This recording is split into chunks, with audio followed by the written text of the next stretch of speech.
Hello everyone. आज की class में हम वर्ग से संबंधित, स्क्वायर से संबंधित कुछ सवाल सॉल्व करेंगे और इसकी कुछ प्रॉपर्टीज के बारे में भी चर्चा करेंगे। तो सबसे पहले हम क्या करते हैं, इसकी प्रॉपर्टीज और इसके जो फॉर्मूले हैं उनके बारे में चर्चा कर लेते हैं, ताकि हमें इन सवालों को सॉल्व करने में आसानी रहेगी। हमने ये जो सवाल ले रखे हैं, इन सवालों को करने के लिए हम क्या करेंगे, सबसे पहले इसकी कुछ प्रॉपर्टीज पे चर्चा करते हैं। जैसे हमने यहाँ पर एक वर्ग ले रखा है, इसको हम नाम दे देते हैं ABCD। अब इसमें हमें पहला पॉइंट जो है ध्यान रखने वाला ये है कि इसकी चारों भुजाएं आपस में बराबर होती है। ये बात हमें विशेष करके ध्यान रखना है, इसकी चारों भुजाएं आपस में बराबर होती है। यहाँ पर हम भुजा को A मान रहे हैं, ये जो चारों भुजाएं हैं A आपस में क्या होगी, बराबर होगी। दूसरा पॉइंट हमें ध्यान रखना है कि इसके विकर्ण, जब इसकी चारों भुजाएं बराबर है तो विकर्ण भी बराबर होंगे, और विकर्ण एक दूसरे को प्रतिच्छेदित करते हैं और मतलब समद्विभाजित करते हैं।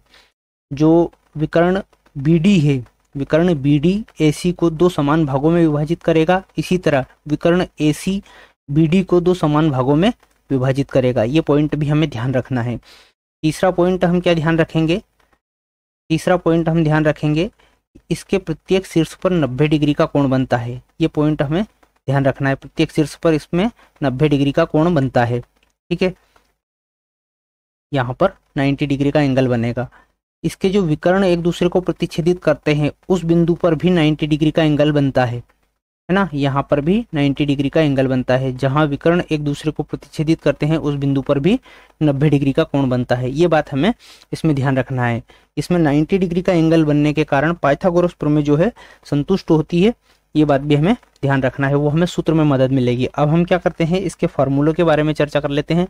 जैसे इसका जो क्षेत्रफल होता है वो क्या होता है, का क्षेत्रफल होता है भुजा का वर्ग। क्षेत्रफल इसका क्या होता है,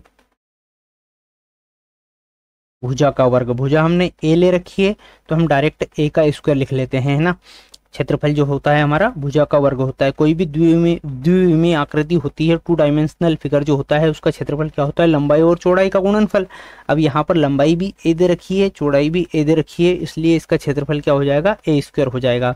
परिमाप इसका क्या होता है, चारों भुजाओं का योग। परिमाप क्या होता है, चारों भुजाओं का योग, है ना।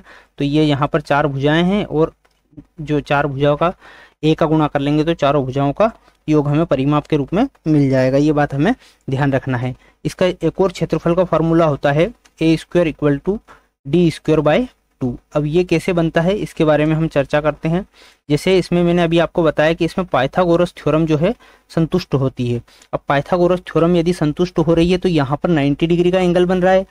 जो शीर्ष वर्टेक्स A है इस पर आप गौर कीजिए, यहाँ पर 90 डिग्री का एंगल बन रहा है, तो इसके सामने वाली भुजा जो क्या होगी, कर्ण होगी, है ना। ये वाला जो D है क्या होगा, कर्ण होगा। D मतलब डायगोनल, विकर्ण से दर्शा रहे हैं हम इसको, है ना। तो जो अन्य दो भुजाएं हैं वो लंब और आधार हो जाएगी, तो ये हो जाएगा A स्क्वायर मतलब लंब का वर्ग प्लस आधार का वर्ग बराबर कर्ण का वर्ग। ये हमारा क्या होता है, पाइथागोरस प्रमेय होता है। तो इसमें लंब और आधार दोनों क्या है, A है, तो ये A square plus A square equal to D square. तो यहाँ पर D स्क्वायर इक्वल टू हो जाएगा 2A स्क्वायर, है ना। अब A स्क्वायर हम एज इट इज रखेंगे। A स्क्वायर क्या होता है, हमारा क्षेत्रफल होता है, equal to D square by 2 हो जाएगा। ये इधर से 2 बटे में आ जाएगा, तो ये इसका एक और फॉर्मूला बन गया हमारा D स्क्वायर बाय 2। आइए इसके सवालों को सोल्व करते हैं हम। जो सवाल हमने ले रखे हैं, है ना, ये इसके फार्मूले थे जिनके बारे में हमने चर्चा की। अब यहाँ पर दे रखा है दो वर्गों की भुजाओं का अनुपात 4:3 है। जो दो वर्ग ले रखे हैं इनकी भुजाएं A और B मान ली हमने, इनका अनुपात क्या है, 4:3 है। ये अनुपात में वैल्यू दे रखी है, हमें ये ध्यान रखना है। ये 4 लेते हैं इसको हम, क्योंकि बड़ी भुजा 4 हो जाएगी और छोटी भुजा 3 हो जाएगी। ये 3 हो जाएगी, है ना, 4 हो जाएगी। ठीक है, अब क्या करेंगे, आगे कह रहा है उनके क्षेत्रफल का योग। अब जैसे इसका क्षेत्रफल क्या होता है, भुजा का वर्ग होता है। अब ये जो अनुपात में है तो इसको हम x मान लेंगे, तो ये हो जाएगा 4x। इसके क्षेत्रफल का योग 225 सेंटीमीटर स्क्वायर है, तो छोटे वर्ग का परिमाप बताना है। अब क्षेत्रफल का योग, तो क्षेत्रफल कैसे निकलता है, भुजा का वर्ग।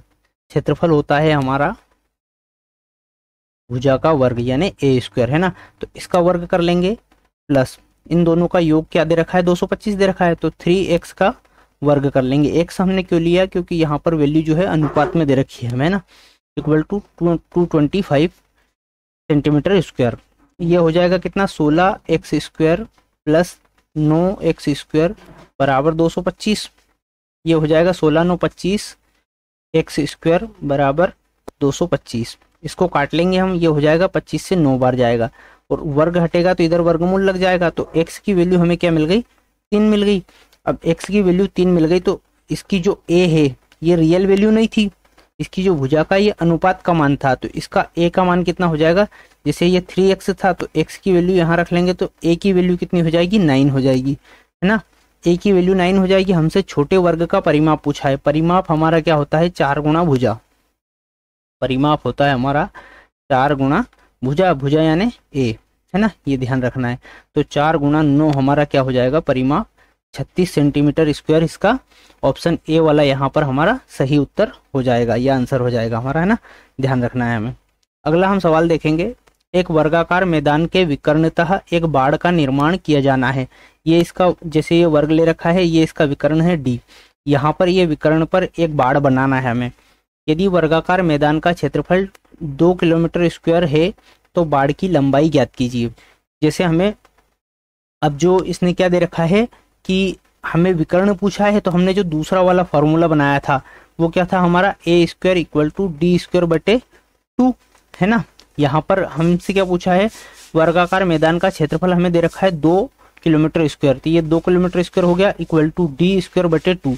अब हमें निकालना भी डी है। यहाँ पर वर्गाकार मैदान के विकर्णता एक बाड़ का निर्माण किया जाना है, तो बाड़ की लंबाई मतलब ये डी की लंबाई हमसे पूछी है, तो ये क्या हो जाएगा, ये इधर इसका मल्टीप्लाई हो जाएगा तो ये 4 हो जाएगा इक्वल टू डी स्क्वायर। वर्ग हटाएंगे वर्गमूल लग जाएगा और ये क्या हो जाएगा, डी इक्वल टू 2, मतलब इसका जो डायगोनल है विकर्ण है वो भी 2 हो जाएगा। ऑप्शन ए वाला हमारा यहाँ पर राइट आंसर हो जाएगा।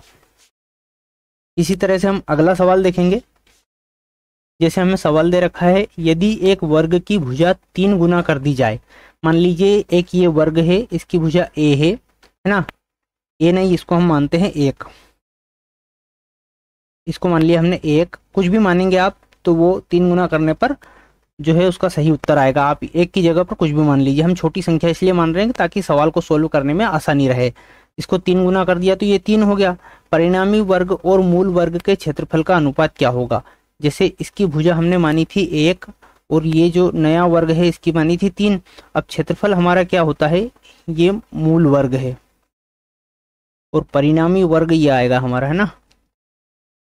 अब इसके क्षेत्रफल का अनुपात क्या होगा, 1 का वर्ग करेंगे हम तो 1 ही हो जाएगा और 3 का वर्ग करेंगे तो 9 हो जाएगा। तो इस तरह से परिणामी वर्ग, परिणामी मतलब ये और मूल वर्ग मतलब ये, तो इनके जो क्षेत्रफल का अनुपात क्या हो जाएगा, 9:1। ऑप्शन बी वाला हमारा यहाँ पर राइट आंसर हो जाएगा, है ना। क्षेत्रफल हमारा क्या होता है, भुजा का वर्ग होता है, तो हमने क्या करा यहाँ पर सिर्फ वर्ग कर दिया, है ना, ये बात हमें ध्यान रखना है।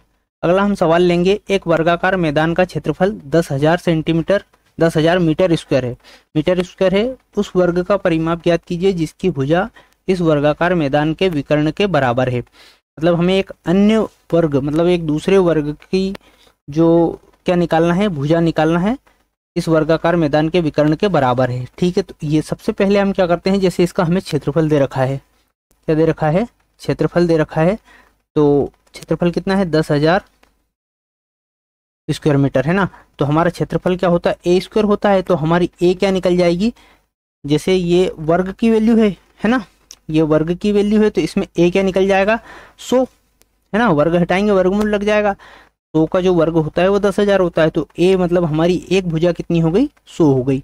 और जब भी हमारा जैसे भुजा दे रखी है ए, तो वर्ग यदि निकालना है तो हम क्या करते हैं, जैसे हमने पाइथागोरस थ्योरम से मैंने आपको निकालना बताया था, A square plus A square equal to D, है ना, डी स्क्वायर, तो ये हो जाएगा 2a square equal to D square, है ना। तो जब भी हमें जैसे ये निकालना है क्या, जो हमारा वर्ग होता है वो √2 गुना होता है इसका, जैसे दोनों तरफ हमने क्या कर दिया, स्क्वायर कर दिया, या फिर इधर से वर्ग हटाया तो इधर रूट लगा दिया, तो √2 इंटू वर्ग से रूट कट गया तो ये a हो गया, तो d इक्वल टू क्या हो गया, √2a हो गया। मतलब जो हमारा d यहाँ पर क्या होगा, 100√2। ये बात हमें यहाँ पर कैसे निकलेगा, ये मैंने यहाँ पर आपको प्रूफ करके बता दिया है ना। अब अगला क्या कह रहा है कि उस वर्ग का परिमाप ज्ञात कीजिए जिसकी भुजा इस वर्गाकार मैदान के विकर्ण के बराबर है।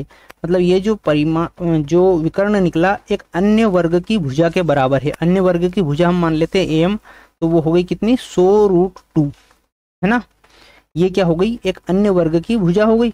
अब इसका हमें क्या निकालना है, परिमाप निकालना है। तो परिमाप क्या होता है, 4 गुणा भुजा होता है। भुजा क्या दे रखी है हमें, अन्य वर्ग की 100√2, तो ये हो जाएगी 100√2। तो ये कितना हो जाएगा, 400√2।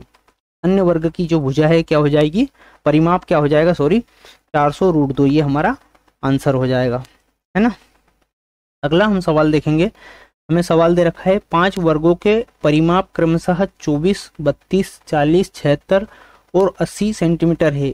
उस अन्य वर्ग का परिमाप ज्ञात कीजिए जिसका क्षेत्रफल इन वर्गों के क्षेत्रफल के योग के बराबर है। मतलब सबसे पहले तो हमें क्या करना पड़ेगा कि इनकी जो ये परिमाप दे रखे हैं तो इसकी भुजाएं निकालनी पड़ेगी और फिर क्या निकालना पड़ेगा, क्षेत्रफल निकालना पड़ेगा, है ना। तो जैसे भुजा परिमाप क्या होता है, 4a होता है। पहला परिमाप दे रखा है हमें 24, तो यहाँ पर a की वैल्यू कितनी हो जाएगी, 6। इसी तरह से दूसरा दे रखा है 32, है ना, तो 4a इक्वल टू 32, तो a की वैल्यू क्या हो गई, 8, है ना। इसी तरह 4a इक्वल टू 40, तो a की वैल्यू क्या हो गई, 10, है ना। इसी तरह से 4a इक्वल टू कितना है, 76, तो a की वैल्यू क्या हो गई, 19 चौक 76। इसी तरह से 4a इक्वल टू 80, तो a की वैल्यू क्या हो गई, 20। अब हमने a की वैल्यू निकाली, हमें इनका क्या निकालना है, उस अन्य वर्ग का परिमाप ज्ञात कीजिए जिसका क्षेत्रफल इन वर्गों के क्षेत्रफल के योग के बराबर है। अब इन वर्गों के क्षेत्रफल निकालना है और उसका योग करना है, ठीक है। मैं यहाँ से हटा रहा हूँ इन सबको और इसका क्षेत्रफल निकालेंगे हम, है ना। तो इसका क्षेत्रफल क्या हो जाएगा, जैसे पहली वाली जो वर्ग है उसकी भुजा कितनी थी, 6, तो 6 का वर्ग हो जाएगा 36, प्लस इसकी भुजा कितनी थी, 8, तो 8 का हो जाएगा 64, प्लस इसका था 10 चौक 40, तो 10 का जो वर्ग है वो क्या हो जाएगा, 100, प्लस ये वाला 76 है 19, तो 19 का वर्ग कितना हो जाएगा, 361, 361। इसी तरह से जो 20 अगली कौन सी थी, इसका जो भुजा 20 थी, तो 20 20 400 हो जाएगा। अब इनको जोड़ के हम क्या करेंगे, वर्गों के क्षेत्रफल के योग के बराबर है, इनका वर्गों के क्षेत्रफल का योग निकालेंगे हम, तो ये कितना हो जाएगा, 400 3 761, 861 और ये 100 हो जाएगा, तो ये 961 हो जाएगा। तो 961 हमारा किसका वर्ग होता है, 31 का। 900 वर्ग जो अगला वर्ग बना उसकी भुजा कितनी हो गई, नया वर्ग, एक नया वर्ग बना उसकी भुजा हो गई 31, है ना। ये बात हमें ध्यान रखना। अब हमें उस वर्ग का क्या निकालना है, परिमाप निकालना है, तो 4 गुणा 31 कर देंगे, तो ये 4 एकम 4 और 4 तिया 12, 124 हमारा क्या निकल जाएगा, इस नए वर्ग का परिमाप निकल जाएगा। ये बात हमें ध्यान रखना है। तो ऑप्शन हमारा यहाँ पर सी वाला राइट आंसर हो जाएगा। इस तरह से हमने ये सवाल सोल्व किए वर्ग से संबंधित। हम आगे भी वर्ग से संबंधित कुछ और सवाल सोल्व करेंगे। और आपने अभी तक यदि आप चैनल को जरूर विजिट कीजिए, बहुत सारे PYQ हमने सोल्व कर रखे हैं। और आपने अभी तक यदि चैनल सब्सक्राइब नहीं किया है तो आप चैनल को जरूर सब्सक्राइब कीजिए। धन्यवाद।